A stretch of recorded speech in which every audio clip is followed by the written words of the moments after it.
దేవుణ్ణి అడగాలి, స్వామి రక్షణ శిరస్త్రాణమును నాకు దయచేయండి, నీతి అనే మైమరువు నాకు ఉండాలి, సత్యం అనే దట్టి నాకు ఉండాలి, సువార్త సిద్ధ మనసు కలిగిన జోళ్ళు ఉండాలి, విశ్వాసం అనే డాలు, వాక్యం అనే ఆత్మ ఖడ్గాన్ని నేను కలిగి ఉండాలి. తండ్రి, వీటితో నేను జీవిస్తే దురాత్మలు కానీ అంధకార చీకటి శక్తులు కానీ నా ఎదుట నిలబడవు.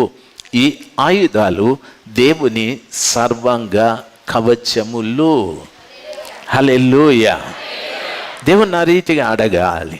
దయచేసి మనం అడుగుతాం, స్వామి నాకు ఇల్లు, స్వామి నా బిడ్డకు ఉద్యోగమే, స్వామి ఏడ్చి ఏడ్చి సీమిడి కార్చి ఆ కూతురుకు ఉద్యోగం వచ్చింది, ఆ కొడుకు ఉద్యోగం వచ్చింది. వాడు కొడుకు ఉద్యోగం వచ్చిన తర్వాత ఆడ దరిద్రపు స్నేహితులు చేతబడిపోతారు. వాళ్ళు అంటారు, బ్రదర్ ఒకసారి ఈ గుటకాయ వేసుకో, వేసుకోరా, వేసుకోరా, అవునా అంతే ఊతాడు మనవాడు.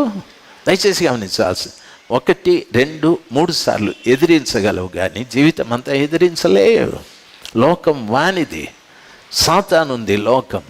కాబట్టి దేవుని బిడ్డలు ఎప్పుడు కూడా ప్రభు దగ్గర మోకరించినప్పుడు మనం అడగాల్సింది, మీ సర్వాంగ కవచము నాకు ధరింపచేయి.